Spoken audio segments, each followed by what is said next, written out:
From tax matters, we transit to another equally important subject, and that is security. Security in the north central part of the country, in a state that is supposed to be the country's food basket and is gradually losing that old status. What happened particularly in Kwande local government area this week? Joining us to have this conversation is Honorable Gambo Simon. He's a member representing Mata State constituency in Ushongo local government area of Benue State, and is the chairman, House Standing Committee on ICT and Digital Economy, Benue State. He joins us via Zoom.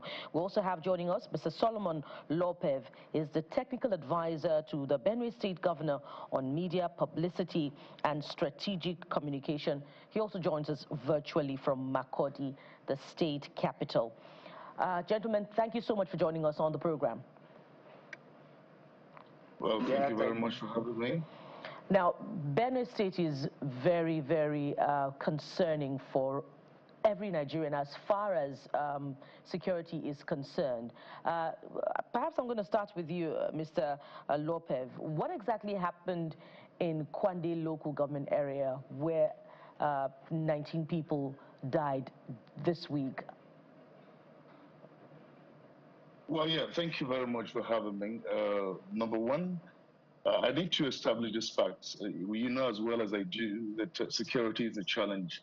Is a global challenge, is a challenge around Nigeria, is a challenge around northern Nigeria, is a challenge across most states in the country. We've had issues around the state with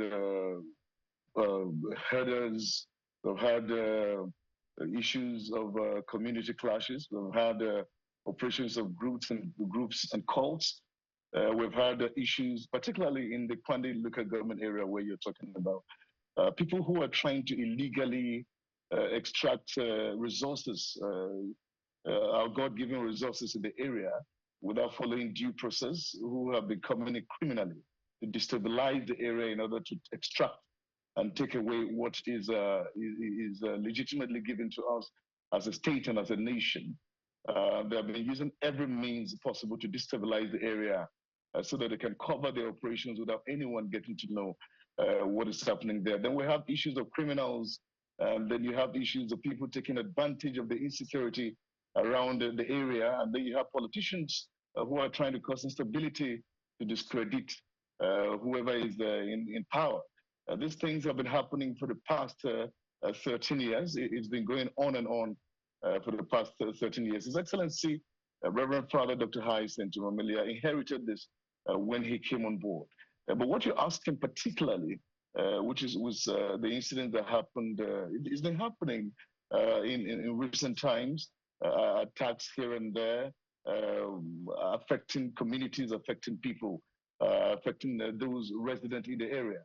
But we had a situation where we had attacks from herders. That was the report we heard. And then we sent security operatives who went there to check what was happening there. The question number one is, has there been attacks in the region? Of course, there has been. But then is the state being overwhelmed? No, the state has not been overwhelmed. Now, what we did was to go there on ground to check for ourselves what was really happening. And we discovered that, of course, there were attacks, people who came in to try to destabilize the people and cause problems. But then we also realized that the security operatives that have been posted there intervened on time, and there has not been too much damage. Every damage is damage, and everything that is done to destabilize any human being at all, whatever level, whatever point, it's not good enough. But at that time that we went to see, a lot of calm has been returned, which is what His Excellency has been doing over time, to intervene every now and then to make sure that there's peace and stability within the region and every other region in the state. Mr. Solomon, let's take it to Mr. Simon. Mr. Simon, I would like your response as well, but Mr. Solomon has given the position of government, but you are a member of the House. We're supposed to hold the government to account. I listen and I'm wondering, people died. This has been repetitive. If we take score of people that have died in Benue State, careless death, avoidable death, resolvable death, is very heartbreaking, and yet it's happening, and there is no guarantee that it will not happen again. So it appears that it's more of reactive than proactive. People, as long as somebody died, it's no longer a joke. Restoring peace is another kettle of fish. So what is the House doing practically to put pressure on the government and the governor and his people, and maybe push the governor to layers with the federal government to stop this reckless killing of people who just want their daily lives to work? Yeah, thank you for that. I appreciate you and for the concern of the people. Yes, I heard the Solomon speak concerning the security surrounding the state and particularly in Kwande Axis. Hello, can you hear me? We can hear you, please go ahead. Yes, particularly in Kwande Axis, where I came from. Yet it's right. I see. He made one statement there that where they are not so much like. Then I want that place. Look at himself. That's why we, the House members, the 10 Benue House of Assembly members, we are calling on them to sit up. Yes, His Excellency is doing his best, but then it looks as if there are sabotage among these people that he appointed to help him look this thing, checkmate this thing. You can imagine someone who has been saddled with the responsibility to look about the security coming on air to tell the world that nothing happens. Thank God Solomon came today and said, yes, things have been happening in Benue State. So that is the situation. It's not far from what you have said. So we, the assembly members, yesterday will call on him to come and explain to the people of Benue State and the whole world to know what he said. Was it the right thing, or maybe he was in a kind of an influence? Somebody influenced him to say such kind of thing that nothing happened to Kwande. Nobody was killed in Kwande. And as we speak now like this morning, people are still running. They left their homes because of what? The situation within that area. Well, Mr. Simon, so let's get some things clear now. You said this has been on, this has happened before. By the way, we're not able to show the images or videos. They're really gory. But just to explain, you see machete cuts, deep machete cuts for some people who barely survived that attack. And I want you to speak just straight to the matter. Is it true that this was done by herders? Yes, it's true. No, this is for the spokesperson of the government, Mr. Yopev, rather. Mr. Simon, thank you for that, but Mr. Yopev. Thank you. Yeah. Well, yeah, thank you very much, Kayode, for that question.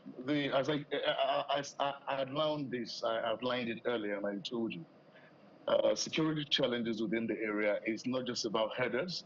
It's also about inter-community clashes. You also have operations of gangs and cults, and then you have those who are trying to come and take over the mineral resources of the area. Yeah, I understand that very well. I'm talking about this particular attack in Kwande. Was it by herders, as has been said, by the people themselves? Yes, that's from when we went there, went on ground. That's the report we got from those, because we have people on ground who are also checking what is happening. We have security operatives on the ground. And what the reports the people gave them when they began to run away from their community was it was herders that attacked them. But now what we're talking about, which is what we discovered, is some miners and some people who are criminals are using the shield of herders sometimes to also perpetrate this kind of instability in the place and cause mayhem in the area. Now, what is happening within the area, particularly, what the DG of Homeland Security was talking about was the exaggeration and overblown out of proportion of some of these reports that come. For instance, you have a situation where you are called that about 50 people have died. Then you go in there to check, and then you write, one person dying is bad enough. 2 people dying is bad enough. But then why would you exaggerate a number and call a number that is out of proportion? I mean, that's what he was trying to talk about. Fair enough. So how many people died from a government account? Just to be clear from your side, how many people died in this Kwande attack That's from the government Well, I said side. the last count we talked about, we haven't had more than 5 people that have been counted on the ground from the reports we have from security on the ground, which is, of course, bad enough. But the truth is, why the blowing out of proportion? That's the question. People go online and begin to say things that are not correct, trying to hide the effort that His Excellency and the people of Benue State are making to have peace restored in that area. That's the question we've been asking time and again. Mr. Yopev, people go on the internet. Mr. Yopev, would you be capturing the situation accurately if you said that people are blowing it out of proportion? Now, I'm going to put that. Of course, I will be. I'll put that in proper context. Agatu local government, for instance. Agatu local government, for instance, has been constantly attacked in Benue State in the last decade. Gwe East, Gwe West has also been experiencing attack consistently. A few weeks ago, we had conversations with certain persons that are internally displaced persons in Benue State, and they say that they're not even safe in their IDP camps in Benue State, that they experience attacks in their IDP camps. And you started this conversation by saying that the state government is not overwhelmed. Would that be true if you considered the constant spate of attacks that we've been seeing in Benue State? Some would ask, which part of Benue is safe after all? Every part of Benue is safe. Everywhere you go in Benue is safe. Now, as I told you before, security is not absolute. There is nowhere you have perfect security and 100% security. Not in the UK, not in Nigeria, not in the US, not anywhere. Now, what we're trying to talk about is His Excellency inherited 12 years of instability and fightings and killings. And that has dropped drastically. He said it time and again, and even last week he mentioned this. Before His Excellency came on board, you heard killings of 50, 60, 100, you heard killings of this. It's not as if any number is good enough, but that has been dropped drastically. The way West you are mentioning, for instance, about 8 council wards were displaced. 5 of those council wards have returned back to their motherland. They're already in their places now. We made a report about that. We showed it even on channel television. This is a peace is returning as fast as possible. Go to Sankara where people could not go before now. If you go there right now, there's a lot of peace. And are you also aware that the people say when they want to bury their dead, they have to pay to go back to their homeland to bury their dead? They said that their homelands have been taken over from them by the herders. Are you aware of these things? And how far were the efforts to resettle the people in their homelands, if indeed you are saying that every part of Benue State is safe? Now, what you need to look about is where we're coming from and where we are at this point in time.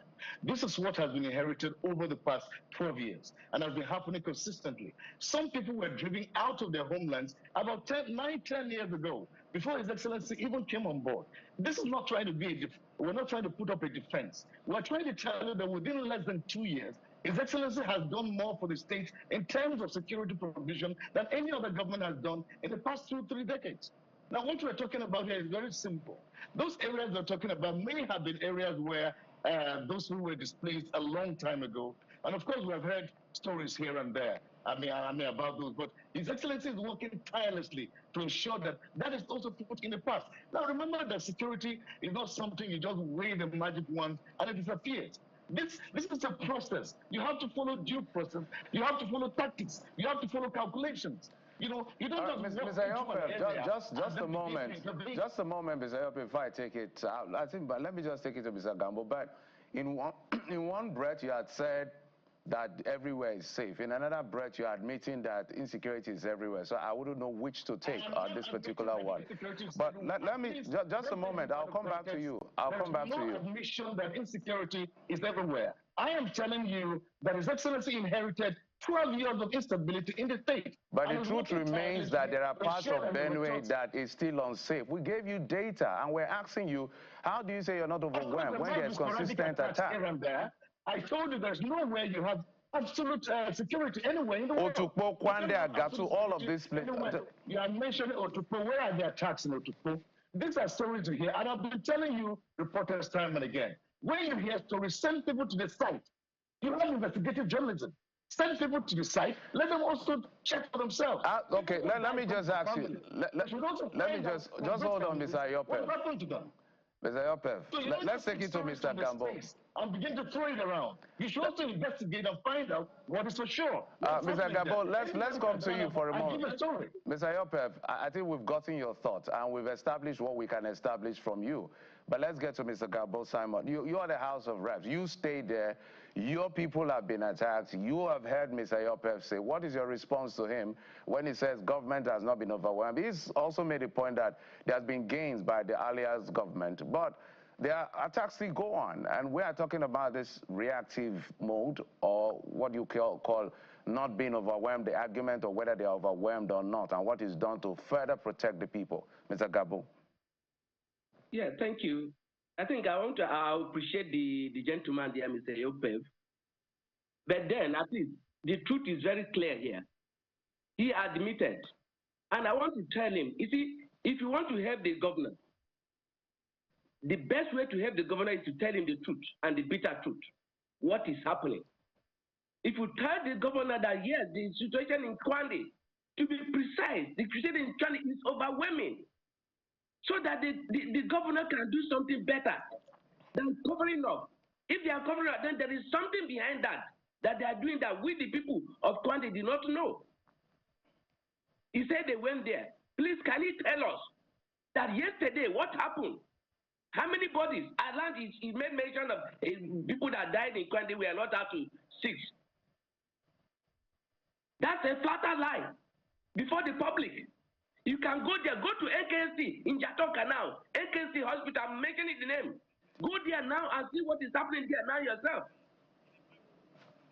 For goodness sake, we are here together to help the governor. And the only way we can help him is by we telling them the truth. We call on the security security advisor to the governor, how many times to the house?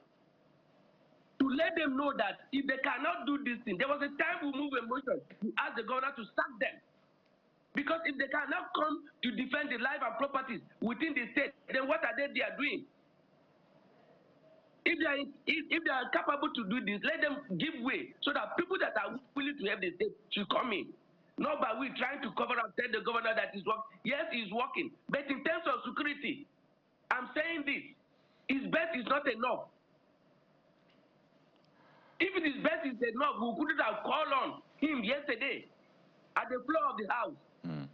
We called for his tax that he should come and explain next week when we resume. He should come and explain to the house what is happening. All right. So representing the people. So we cannot sit and see our people dying every day, calling us every day because they are killing. To shock you, last 2 weeks when we were in sitting, I think he made mention that there's nothing that happened in Otukpo. We were in sitting. The member representing Otukpo, Honorable Kennedy Ango, ran out of the sitting. When he came back, he said there is an emergency here. We said, what happened? He now brought out the pictures and told us what is happening in that place. 6 people were killed. The deputy governor came out to say it. He went for the burial, for the mass. Last week.